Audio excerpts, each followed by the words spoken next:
Hello and welcome to the Jubilar 20 session of Microsoft NextGen Heroes. Today we have a special session just for all of you named NextGen Spotlight. So basically this is a new format of sessions where we'll have different Microsoft professionals, MVPs, and experts of different areas that will join us in this wonderful podcast that we're going to start from today. So basically, it's a little bit different from our usual technical deep dives. So today's guests is someone that we've been wanting to bring to this community for a while. And he leads one of the most business critical products in the entire Microsoft portfolio. So basically, if your organization manages devices, enforces different security policies, or handles any kind of endpoint and compliance, then you've almost certainly touched the product that he runs. He's one of the directors of Microsoft Intune, and I think we're going to have a really, really good talk. So, Lior, welcome. Thank you so much. Very excited to be here. So thank you for having me, and excited for this conversation. Yes, thank you, and also excited to have you here. So for those of you who are newer to the Microsoft space, Intune is the Microsoft's cloud-based endpoint management solution. So in simple terms, what does that mean? It means that IT teams and enterprises use this to manage and secure every device and application across their workforce, whether people are in the office, working remotely, or on the move. So basically, it's not a niche product. Basically, it sits at the core of how modern organizations operate securely. And basically, having this person leading the product in the room with us today is something pretty rare. So what are we going to do today? First, we're going to go through the agenda of the day. So we'll have a short introduction of the podcast, of the hosts of the day. Then my colleague Marco will talk about Microsoft Learn. Then we get to the fun part. So we give the floor to our special guests and we start the roundtable talk. And at the end, we'll have a short Q&A session where you all can have a dedicated time slot to ask questions to Lior. And also at the end, we'll just announce the next session, which is also going to be very, very fun. The registrations are already open for those of you who have already seen it. For those of you who have not, we'll uncover it at the end. So, short introduction about me. Hello, everyone, again. My name is Boyan. I'm currently doing my master's studies in AI and Big Data at Barcelona Technology School. Together with Nicholas and Marco, we are part of the Microsoft Learn Student Ambassadors Program, spreading tech vibes everywhere we go. Some things about my my passions and things that I love to do is definitely the Azure AI Foundry platform and Azure AI services. It's definitely something that I love and definitely something that's gonna change the future that we already know. So I think this platform is definitely a place to start for every student, every AI enthusiast which is working with Microsoft technologies. And I definitely encourage you, if you have time, to explore this amazing platform. Now, on to Marco. Yes, Boyan, thank you for introducing this wonderful and exciting session for all of us. Firstly, my name is Marco Atanasov, and since I started my IT journey, I really quickly fell in love with DevOps and AI. And currently, I'm working as a DevOps engineer at Macedonian Telecom and pursuing my degree in software engineering here at Skopje, Macedonia. I would also like to mention that I love being part of MLSA and Microsoft Zero to Hero community because I have made a lot of lasting friendships and have improved my professional life tremendously through this journey. A small side note, our friend Nicholas will join us a bit later. He is a Microsoft Intune MVP, so he's the most suited for this session today. Next, I would also like us to touch base with Microsoft Learn shortly. If you haven't joined our community yet, you can do it on techcommunity.microsoft.com. We are part of the Microsoft Hero Learning Room, where we are around 6,000 members in the community. And I believe it's a great chance for any of you who want to get involved and engage with fellow learners uh, and actually contribute to the community. All you need to do is fill out a form and then you'll be welcomed into our learning room. But the main part for today is we are joined by Lior Bela, director at Microsoft Intune. Lior is known for driving and leading community initiatives, regularly speaking at global conferences and smaller conferences like ours, and actively supporting the broader tech community. Again, Lior, thank you for joining us today. I would like us to start from the very beginning to give the session some natural chronological flow. So basically, growing up, what first sparked your curiosity in technology? What brought you in this career path? Yeah, yeah, that's a great question. So I was born. No, I'm joking. I'm not going to talk about maybe born, but I can share with you that while I'm not exposing my age, in my generation, I got to experience everything from double cassette tapes all the way to listening now to Spotify, and the same experience I had with computers and internet. So I believe that around the age of 6, the newspapers that my parents were a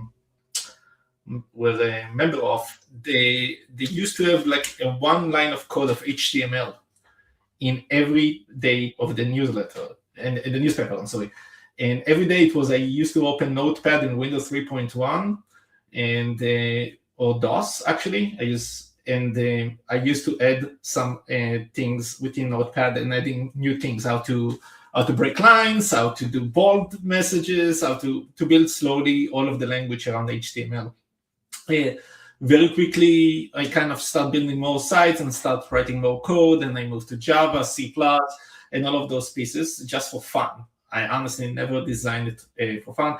At the age of 10, I had my first MSP, the way that you want to call it now. I was in the neighborhood. I was the IT guy that fixed and trained everything, made good money to pay for all of my kids' hobbies, and continue with this journey. I didn't find technology perspective as just writing the code, is the use cases, how you are positioning it, and how you are enabling it to more and more people, because I'm sure that all of you familiar with that sometimes your parents are coming and like, oh, I bring my kid because they know they use this internet thingy or to clean it, no, there is any issue. I was that kid from neighborhood, and slowly I realized that instead of fishing for others, I teach them how to fish and expand the knowledge of people around me, and that's what's happened. So I started with websites, I built some applications, I actually built video games as well, and all of those pieces together led me to where I'm at. That's very interesting because at least my and Marco's generation, I think Nicholas too, didn't have all of these things, especially the video cassettes. I mean, we were a generation that was born just after that, so we're in the middle between the old generation and the very new generation. So we're kind of attracted to both of the worlds, and we know some parts of the older generation, some parts of the newer generation. I think it's very fun to be in this role, because you basically know what happened and know what's going to happen next, but still you're not in the front row with all these new kids that are basically absorbed by the new technology now with AI also. So my next question was, during your studies when you were a student, what particularly attracted you? Was it technology or was it something else? Both. So I went to school. I actually was in high school. I was the Excel expert. I was teaching everyone Excel. Excel was being adopted at the time. But when I went to college, I actually went after two different directions. One, I went after the business aspect because the majority of my work is business related versus product. And I focus on learning the business, the economics. I actually, for fun fact, I have a degree in accounting, and I'm a CPA as well, for fun. So to understand the business, the conceptual, the numbers, and how businesses are working. And then I learned information systems. So I focus more on SQL and R and for stats and all of those pieces to kind of connect the dots. The perception that I had at the time, which is fairly consistent right now, that a lot of people like to focus on specific topic. They want to be front end or back end. They want economics. They want to be finance. They want to be an accountant. They want to do marketing. However, when you graduate and you get to the workplace, you realize that a lot of people are like you. Everyone studied in the same university, went through the same program. They did the same case studies. And when you try to differentiate yourself or to bring different perspective, it's very, very difficult because you all were trained in the same system.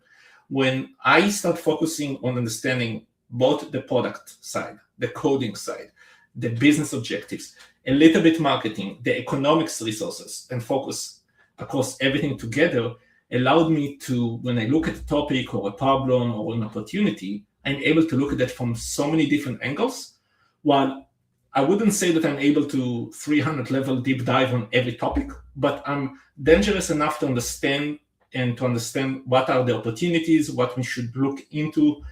And I always attempt to know when to bring the experts that can go to the 300, 400, and 500 level to provide their line of expertise. But that's something that enabled me to be very successful throughout my career, that I didn't bring a perspective from one side. I was at least attempting to bring a perspective from multiple sides. That's really interesting and a rare way to think about it, even early in your career. It sounds to me like you were a standout student and someone who was advancing faster than the others. Or how did you live your student years? What were you doing? So my life in elementary school and high school is completely different from my university. University. High school and stuff, I found it fairly boring. It wasn't as interesting to me. However, when I got to college, a few different aspects came. First of all, I moved to America. So I had to learn English. I had to learn English as a second language. I had to build myself. Whatever was very obvious for American students in my class wasn't as obvious for me. Therefore, if we read a book and we had to write a book report or we had to do an analysis, I had to read it twice or 3 times or 4 times to make sure that I understand. And I think this aspect of forcing me to overstudy made me a lot more aware and a lot more understanding. And it's positioned me to come from the knowledge side, from the information side, because my language, both for speaking and writing, wasn't as advanced as the rest of my students in my class. Therefore, I had to kind of overcompensate with something else, and it was the knowledge piece.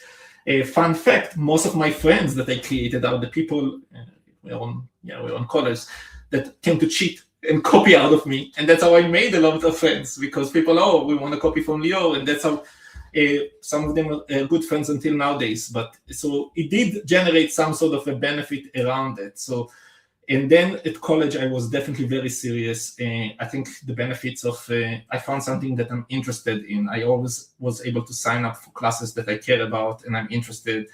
The second piece was to the immigrant life, of like the benefiting from the fact that I don't have a backup plan. So if something doesn't work out, I need to move back, right? So I was by myself. So it was I have to survive. this survival instinct plus college, plus I actually had to do a full time. So I used to work 50 hours a week and take 6 classes a quarter. So, and I still had time to have fun. So all of those pieces together of balancing financial accountability with studies and building the future, something that developed a lot more survival skills for me that actually helped me to grow and in my personal opinion, grow faster. Hey, Nicholas. And we have Nicholas back. Hey, Nicholas. Welcome, Nicholas. Great to see you guys. Sorry for being late. No worries. You're just on time. So, as Lior mentioned, he was explaining his early life and also the student days. I just thought of a question when you said that you moved from your country to America to pursue your university and also to chase your dreams. I was wondering, how did that affect your life in particular? I mean, have you fight it with self-doubt, with confidence where you're gonna make it or not? How that felt in life? Because I know that a lot of students nowadays who are doing like their degrees outside, I mean, all of them can say that it's very stressful. It's, you don't feel at home. You need to get adjusted to the new system and everything. So how that felt for you? Was it easy or? Easy it wasn't, I can guarantee you. It was very, very difficult. And looking back, it's been many years, but it was challenging. It was scary. Again, like I said, I was here by myself, no family whatsoever in the United States. I had to build my life, speak a new language, finance myself. But I think all of those survival aspects actually helped me a lot in order to understand that there is no way back. If you don't have money to pay your rent, there is no parents' house to move to. If you don't have money to buy a computer, there is no computer you can borrow from someone. You're in a different country. So all of those aspects definitely help me to kind of position myself. With that being said, I have to admit, so I do coaching for a lot of students, especially MBA students, master's students. And I can tell you the challenges that you are dealing with right now, while extremely different from what I dealt with when I started, they conceptually they're similar because everything is changing in the front of your eyes. For me, it was mainly the internet and the internet adoption and the access to more data and are able to do a lot more work. For you, is like you have AI, and that makes some of the skill sets a little bit irrelevant, and you're looking to differentiate yourself more. The way that I look at that is different. First of all, I acknowledge that whatever comes. Whatever happens. So there is no need to fight or worry about something that you cannot control. You cannot control the environment, you cannot control the weather, you cannot control the economy. However, you can control who you are and what value you provide. So the way that I would look at it is, instead of saying, hey, I'm a front end, I'm back end, I do Azure, Foundry, which, by the way, I'm a big fan of Foundry, is I would look at it from different. What are the skill sets that you bring to the table? Imagine yourself as you are a plumber that's showing up to a customer's house, right? And you have your toolkit with you. This toolkit, you're going to have like a screwdrivers, and you're going to have some tape, and you're going to have different things. And whatever challenge the customer has that you arrive to their house, you have the same tools that you need to solve the problem with, but creatively, you using your knowledge, using your background, using your understanding. And this is how you differentiate yourself, because everyone, when they leave college, they live with the same toolkit. Pretty much when you get the same exact toolkit, it's about you, what else you're going to add. So yes, certifications and expertise, but also how you're going to use it and how you're going to approach a problem statement. So if you're looking to get yourself into the ever-changing environment, and again, you guys are dealing with the craziest, in my opinion, with AI, you want to understand that, yes, I don't only write code, which I can do. It's understanding what's the problem statement, what I'm trying to solve, to write a user story, to be able to connect it to a specific scenario, a end-to-end customer experience perspective, and what you're looking to build. So it's not, I want to add a text box on this dashboard. What's the purpose of this dashboard, a text box? Who's going to use this text box? Are we looking to save the comments live? Is it supposed to be a text box that is visible for everyone else? What's the value that we're bringing, and stuff like that. So you need to think about the end-to-end use case and also about the company objectives. So if you were at engineering and PM or even in marketing or anything else, you focused on the scope within your role.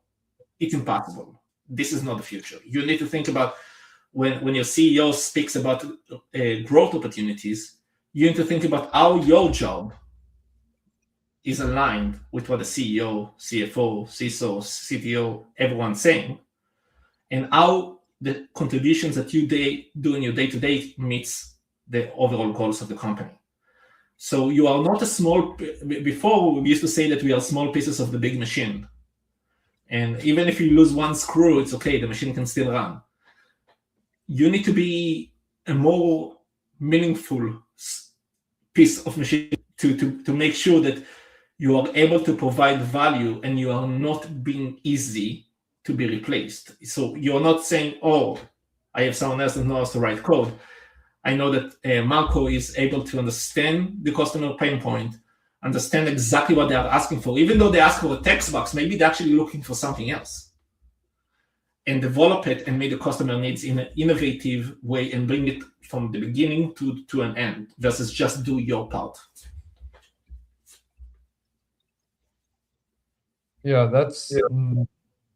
that's very deep actually. When I think it from my perspective, it's really, how do I say, it's so true what you've said, that I'm really fascinated that currently this generation fights through a lot more things than everyone before, especially with AI right now.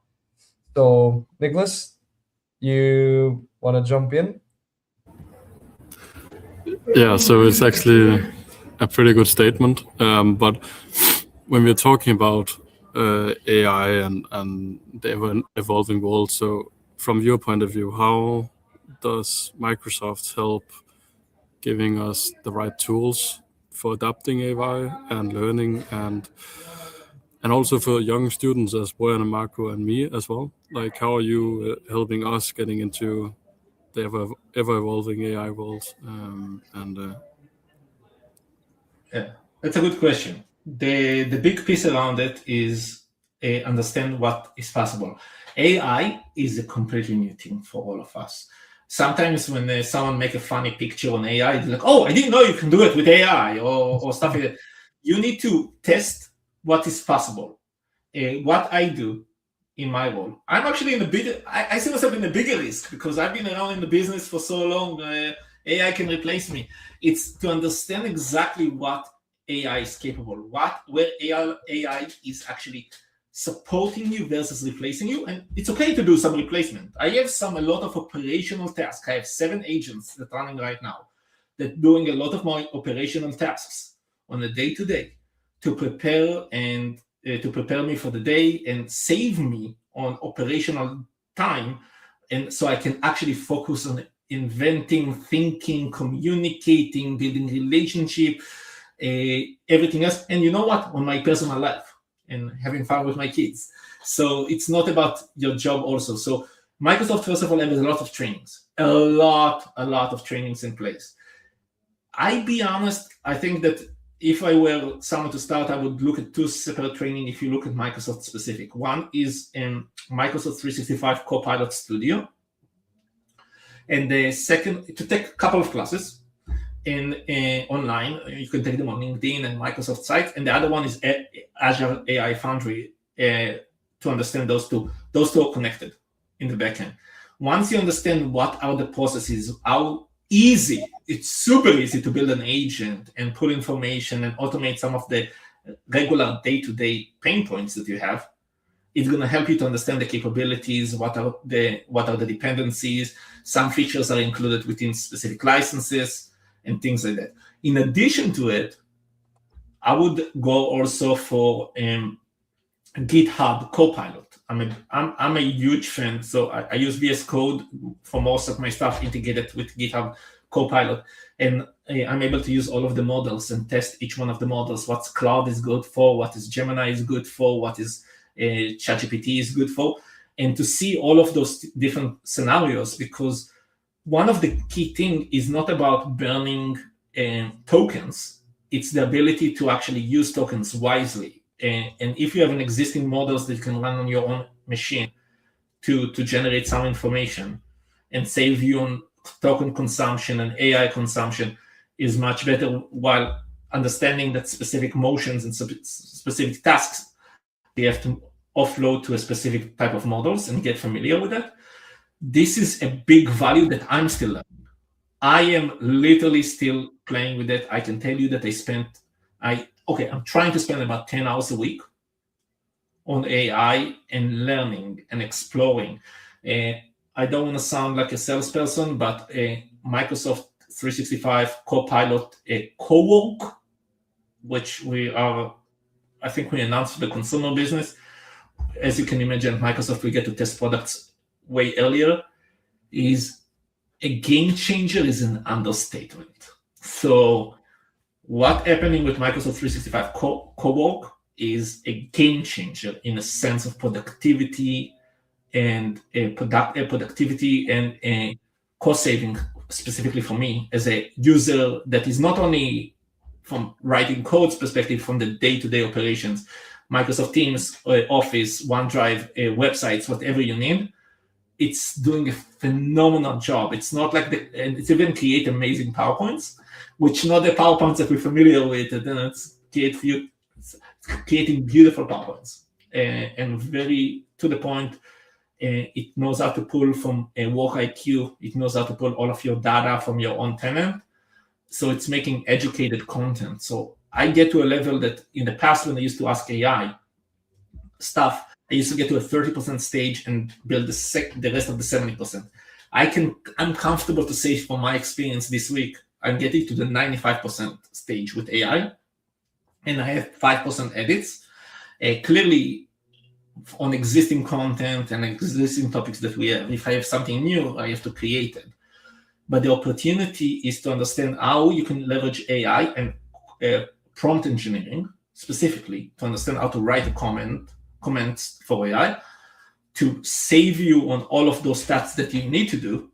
So it allows you to free time to actually spend on learning and understanding what's coming up next, be an expert, and most importantly, actually get a good night's sleep and enjoy time with your family and your friends. So it's also super important.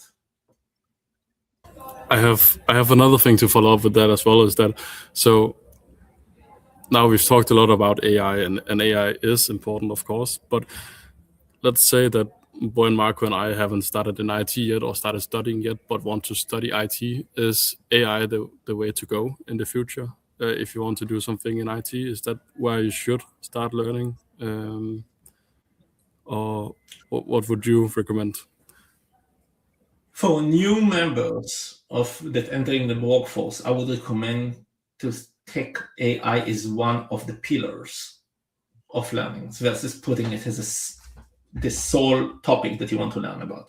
And why is that? Because as I mentioned in the beginning, when you are looking at a scenario that you need to solve, you actually have to do it from end to end. So you have to think about from a customer need perspective. You need to think about it from a customer perspective. You need to think about it from customer perspective. What's the requirements around it? What is how to make it more efficient? And again, how it meets the company goal. Or company goal can be your personal goals as well, right? Whatever it's meet the goal. So you need to think about that from end-to-end perspective. So not only on a specific section. Think about that when you're looking to drive a vehicle and you are looking to drive from your house to work. What's your objectives? What are you trying to accomplish over there? And this is what's going to help you to decide what vehicle you're choosing. So if you focus on IT only, you focus on how powerful is the AC in the vehicle, but there is a transmission, there is screen, there is windows, all of those aspects together that bring you the total solution together. So you need to be more there is a master of none, if you're familiar with that. So you master of everything. So you know everything. You are dangerous enough to understand and think about questions from all aspects, but you know how to double click when needed. Yeah, this is really interesting, and I want to connect it with something else you talked about earlier, is that in the era before AI, you thought of these things, the end-to-end of the product, of actually solving the problem that your company or you're having. How now it's really easy with ChatGPT and all these AI agents. You can be assisted in the process, but when you enter the workforce, how did that look? How did your opinions and viewing mm, um, help you excel in your career? How did all that start, and how did it look without AI? So I study a lot of use cases. So what I did is I read a lot. So I had the same thing. I'm not the person that opening the news to read BBC News and news about what's happening in the world. It's making you sad. You want to focus on what's growing. So you want to look at like technology news, business news, to understand kind of the implications of what is happening, how companies are merging, what's the direction that the CEOs and corporates are talking about, what are the even stock trends that are happening, because you can see where the demand is happening and it's giving you an ideation where you want to go. For me, I got lucky. I got very lucky in my career, knock on wood. I got very lucky. I started with Deloitte Consulting. And at Deloitte, I traveled every week to every possible company that you can imagine. So I was at Dell and EMC, I was at HPE and HPI, I was at Tesla, I was at Facebook, I was at Google, I was at Salesforce, I was at Cisco, I was at so many, Bank of America, so many companies, and I got to learn from the best. I got to learn from customers and to see how they're doing it compared to other companies, what works well, what doesn't work well, and slowly, I was able to form an opinion and understand what is the right solution for every scenario.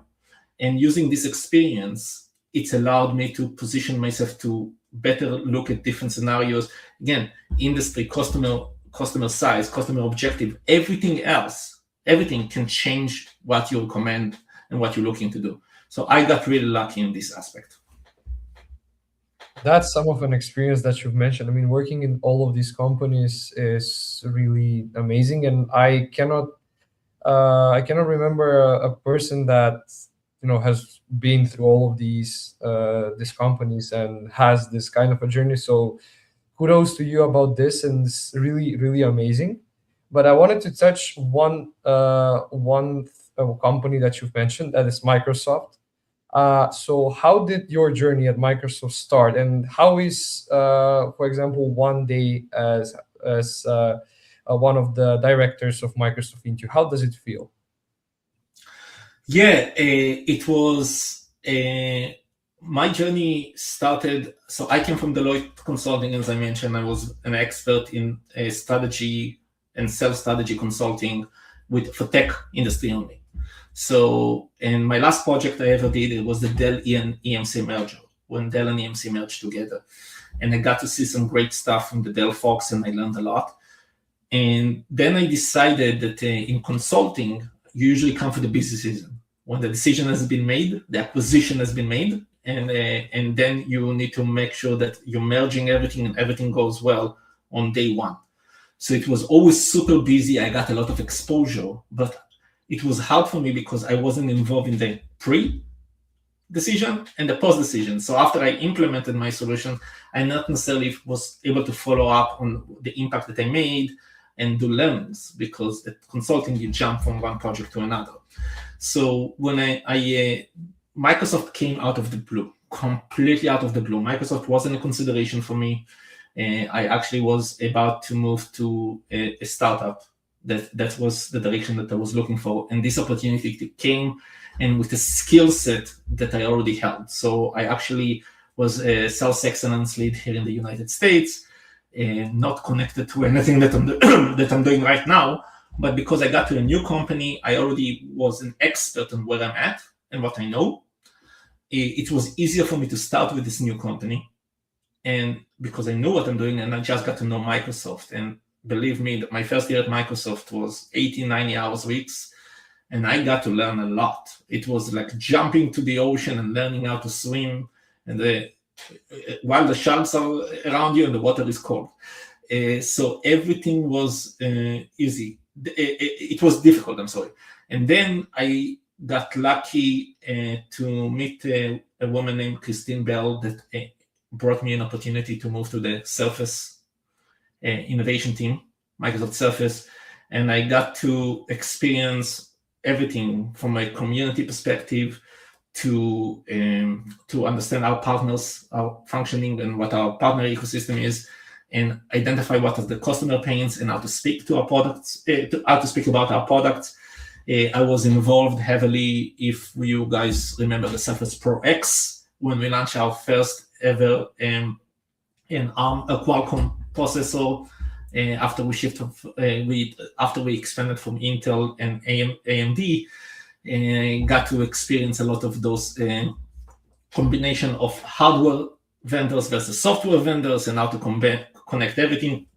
I had a really, really good leadership that walked me around, and this is something super crucial. All the way from Deloitte life to Microsoft life, I had leaders that were just behind amazing, that took the time to teach me, to educate me, and to understand that when you're spending time and energy in educating and teaching someone, you are helping yourself in a sense, because it's a capacity situation.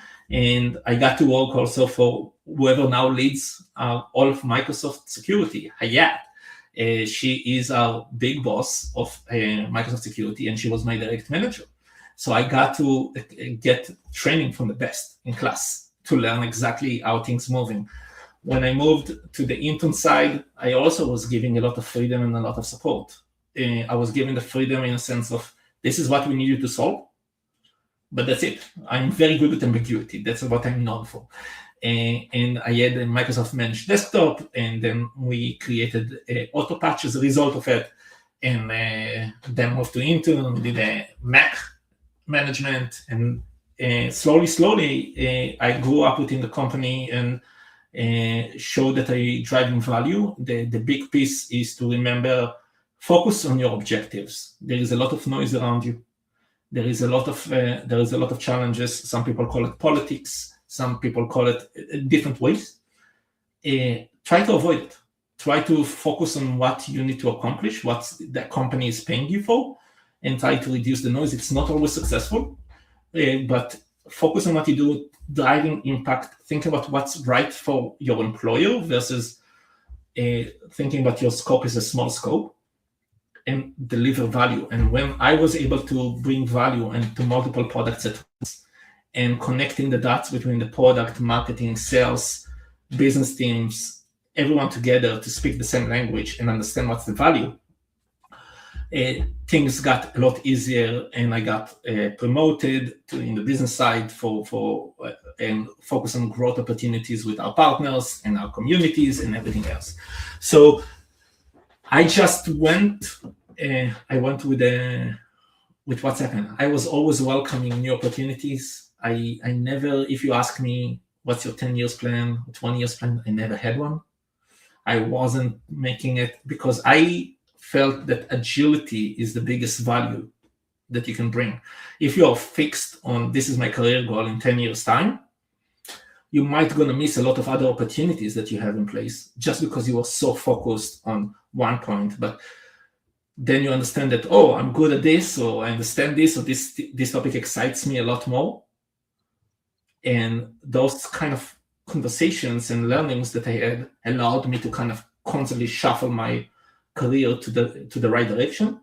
So with luck and opportunities and knowledge and interest and being hungry as much as I can to grow, because I'm not a person that comes to do my 9-to-5 job. I'm coming to deliver value. So if you focus on this one, I feel that everyone can be successful. That's quite a journey that you've been through in Microsoft just alone, not counting the other ones. But now, as a business director of Fintune, how does a typical day look like for you? My role right now is unique, but we have it's every product is a different interactions across the various teams. When people look at Microsoft, they're like, "Oh, Microsoft. We all want Microsoft." It's not the case. We are massive, massive, massive company, and a lot of focus is to connecting the dots across products. So not only knowing what your product and what capabilities you're developing and what problem you're solving, you need to think about the supply chain of it. So if you're looking at endpoint management, we are looking from the operating system, from Windows, Mac, all the way to deployment, identity with Entra, Defender, and all of this process together. All of those pieces together are crucial to. So you need to understand how your piece of work fits within the full ecosystem, one, and how you don't bring your customers to the internal challenges of organization structures. You want to speak on behalf of Microsoft versus speak on behalf of Microsoft Intune, Microsoft Defender, Microsoft Entra, Microsoft Windows. You want to speak on behalf of a product as a whole. And this is kind of what I find myself the most helpful. I always interact with a lot of different products. I always get to know of all of other products, understand again what our sales organization and our marketing teams are looking to push, and understand how we can connect all of those dots together. Because, like I said, customers are seeing us as Microsoft. They don't see us as a separate product. And that's the expectation from experience perspective as well, to experience the Microsoft way versus a specific product way. When we're on that topic, I have a very interesting question from one of our viewers in the chat. So basically, he's asking about two questions. First, entering the workforce, how did you learn about how to sell, present, and package a product that you've made? Any advice on how young professionals can do the same?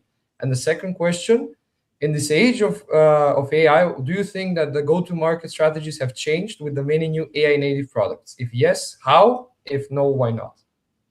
Wow, Joshua, that's a really good questions. Absolutely phenomenal questions. So entering the workforce, I'm going to share what my experience. I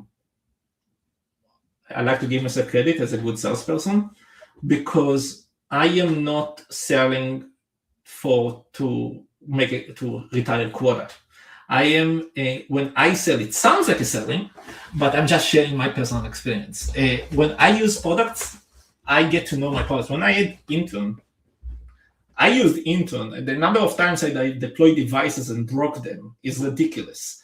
The number of times that I broke stuff to understand what our customers are going through and what get me excited versus what get me less excited is where I focus. So when I learn about something new, or I have a new phone, I got a foldable Samsung phone, everyone around me think that I work for Samsung. Why? Because the foldable device gave me so much productivity and increased my ability to produce. So I share with people what I like as a person and what I'm excited about.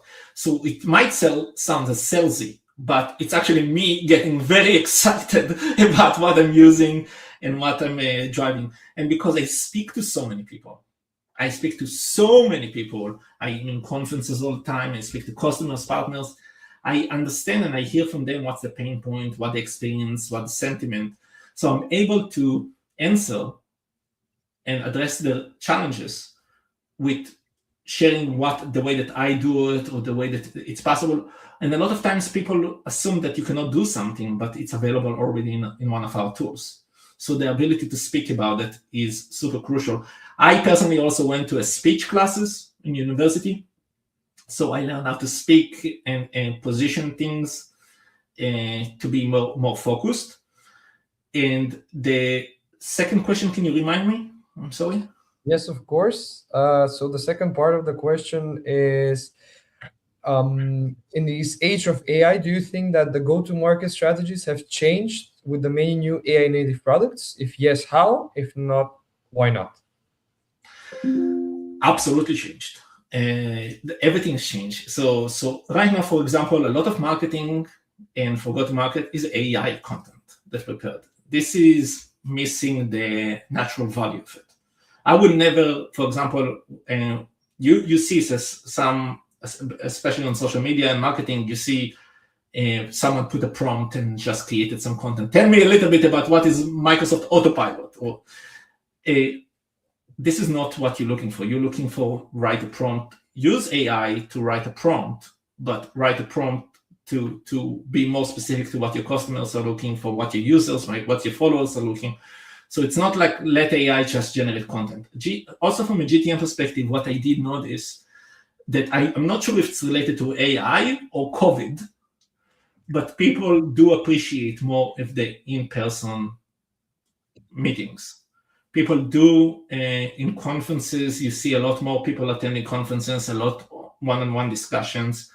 This is where all of the impact is being made and all of the feedback is being made. People are more likely to provide feedback and insight when they're with you in person versus on a Teams call or Zoom call, whatever it is, because it's more personal. And especially with the day of AI, that you can get everything that you want on the internet and AI, the personal connection is different. And that's why you see a lot more partners are attending conferences, a lot more people are attending conferences, because the human value is something that, from a GTM perspective, is something that you cannot replace.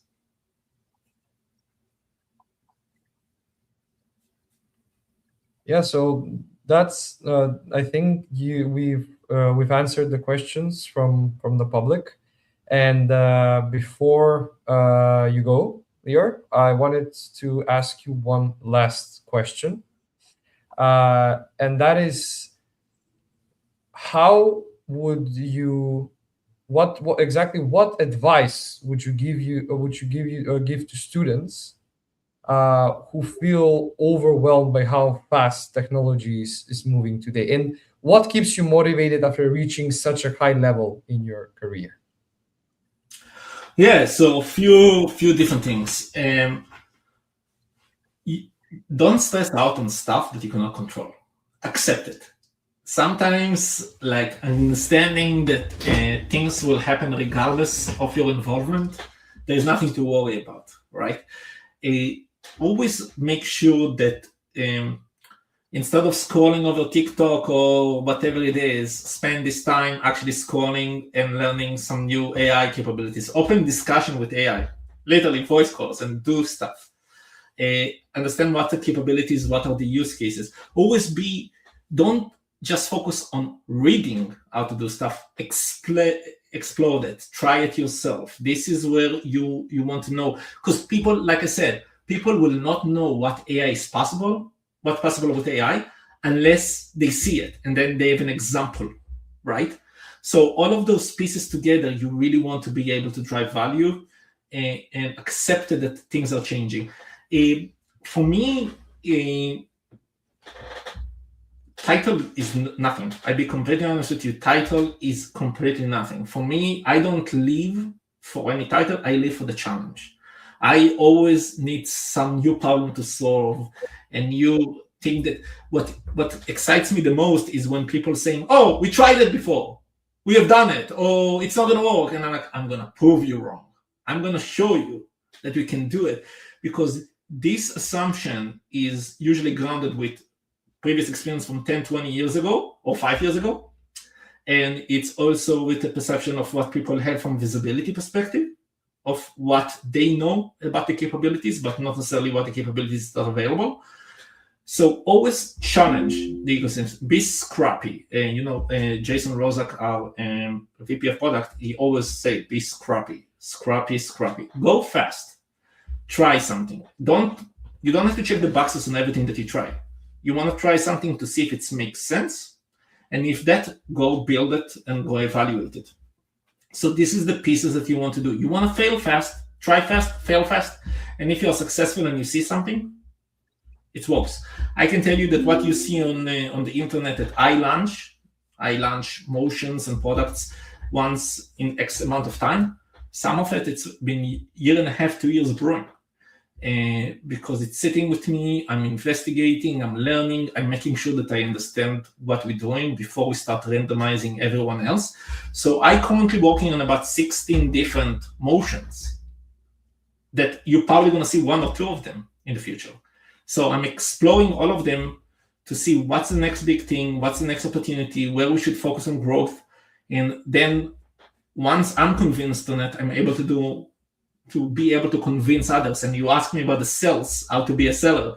Once you understand what's the opportunity and what you can make an impact and how you're solving customers' needs or user needs, you understand all of the ecosystem, you are able to sell it to other people.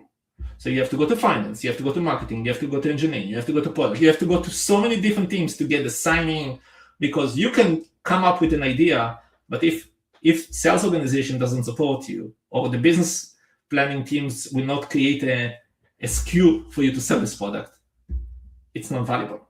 So you need to be able to explain it. And the value that I talked about, me coming from marketing and accounting and engineering and everything else, allows me to customize my message to each team about what they care about.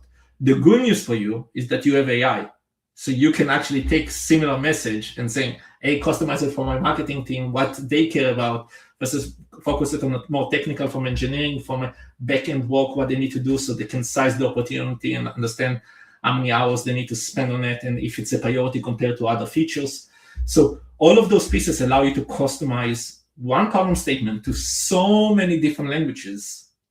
The deep dive engineering language, the marketing, the sales, the executives, all of those pieces together allows you to customize it. So you become a salesperson of your idea once you sold on the idea that you feel that this is a good one to go after. Never invest in something that you don't believe in. Because if you don't believe in it, you're not going to have the energy and the interest to continue pushing for it. Lior, thank you so much for this amazing session. I think we've covered all the topics for today. It was so insightful. It was so wonderful.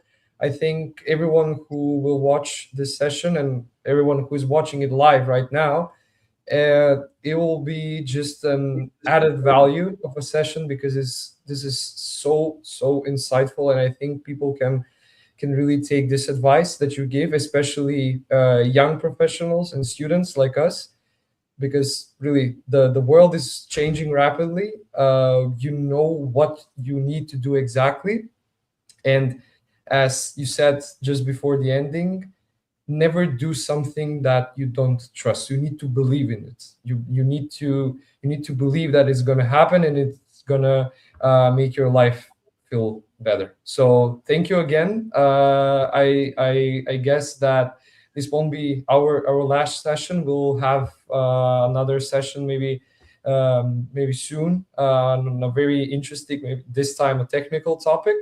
And I really wish you best of luck, and enjoy the night. Thank you all. It was a pleasure. Thank you so much for inviting me. Thank you too. Okay, so guys, before we finish, I have just one thing to mention, and it's very interesting, and that's exactly about the next session, which we are going to have very soon. So we just couple of weeks from now, we have another amazing speaker, this time Martin Dimovsky. He's one of the experts in the DevOps area, so especially in the security, and also a professional that really knows how to give you amazing insights about the work he does. He's been in this ecosystem for more than 15 years, and believe me, it's a very experienced guy. He was our guest last year, and this year, this session is going to be even more fun, because now he's going to speak not that much technically, but he'll speak more about his life. And believe me when I say this, this professional, this expert has a really amazing story to tell you. So be there with us. It's the next session. It will be just a couple of weeks from now. So it will be on the 13th of May at 8 p.m. So be sure to tune in and watch this amazing podcast that we have made for you. And again, thank you for being present to this wonderful session that we had with Lior today. I guess you all took some really nice insights, and hope to see you soon again with new questions, and also with new insights learned from our new speaker. So have a good night, and see you in a few weeks. Bye.